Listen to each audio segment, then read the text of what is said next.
मौसमी इन्हें ने लिखा है, प्रणाम अनंत श्री। कुछ दिनों से हर दिन जीवन के बदलाव महसूस हो रहे हैं। सब कितनी तेज़ी से बदल रहा है और परफेक्ट है।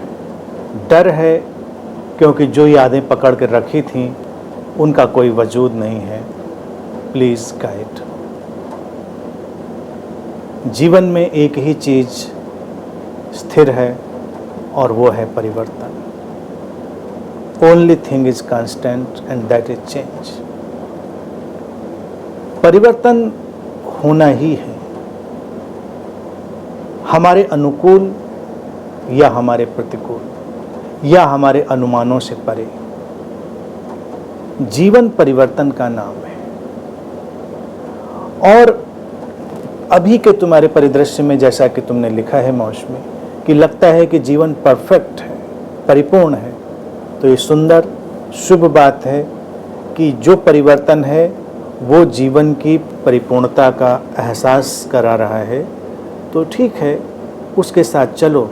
और डर जो लगता है कि जो यादें पकड़ के रखी थी उनका कोई वजूद नहीं है, वो कहीं खो जाएंगी, तो खो जाने दो। पुराने पत्तों का जाना ज़रूरी है नए पत्तों के आने के लिए। यादों को पकड़ के रखना क्या होता है, कभी इस पर हम गौर से सोचते नहीं। यादें दुखद हों या सुखद हों, प्रीतिकर हों अप्रीतिकर हों, कैसी भी यादें हों, उनका वजूद सचमुच में क्या है, कभी हम सोच कर देखें। और ऐसा नहीं कि हम यादों के किसी खास ढंग से हटना चाहते हैं। हम कोशिश करते हैं कि जो प्रीतिकर था वो चलता है या प्रीतिकर ना आए, लेकिन जीवन तो अनिश्चित ढंग से बहता है। और थोड़ा सा भी सजग होकर देखते हैं तो वो यादें तो बस यादें हैं, उनका अब हमारे जीवन में कोई महत्व नहीं रह गया है। लेकिन दुर्घटना उनसे क्या घटती है जिस पर मनुष्य अटक जाता है, और वो दुर्घटना है, वो एक मनोशारीरिक घटना है कि जब कोई याद, कोई स्मृति अतीत की हमारे ऊपर बहुत ज़्यादा हावी हो जाती है, तो जो वर्तमान का घटनाक्रम है, जो वर्तमान का जीवन है, वो धुंधला हो जाता है, धूमिल हो जाता है। क्योंकि हम हर चीज़ को उस चश्मे से देखते हैं। अच्छा था तो अच्छे के चश्मे से, बुरा था तो बुरे के चश्मे से। अगर हम बाहर निसर्ग में देखें, प्रकृति में, तो प्रकृति में जो परिवर्तन है और जो नएपन की प्रक्रिया है वो हमेशा पुराने को रिसाइकल करती, पुराने को नष्ट नहीं करती है, पुराने को रिसाइकल कर देती है, परिशोधित कर देती है। यानी कि जो पुराना है वो किसी अन्य रूप में बदल जाता है। यही परिवर्तन का नाम है। अपने संबंधों में ही देखें, अगर अच्छी बात पर दृष्टिपात करें कि ये एक स्मृति थी, एक याद थी हमारे जीवन में जो बहुत खूबसूरत थी,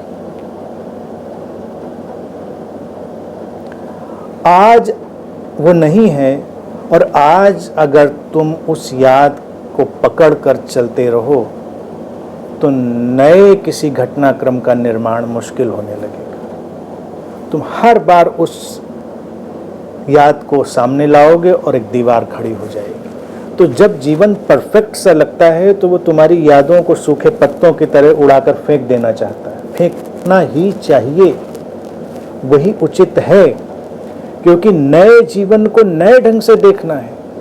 संबंधों में पुरानी स्मृतियों को जब हम आज के वक्त में लाते हैं तो संबंधों का जो अभी का घटनाक्रम अपनी परिपूर्णता में हो सकता था वो धुंधला होने लगता है।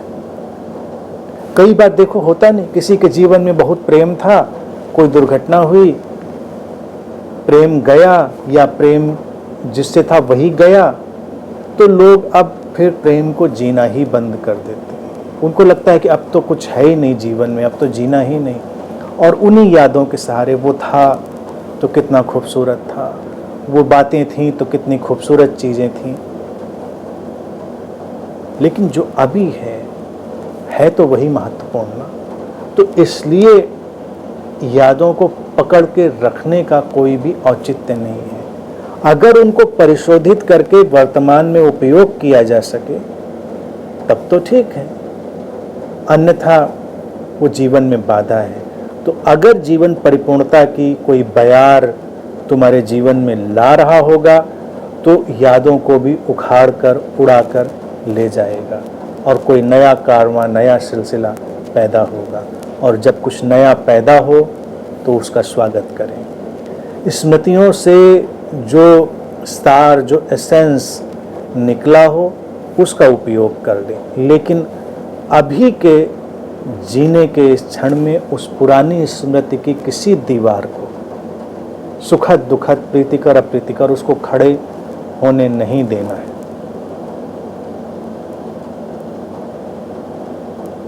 समझ रहे हैं?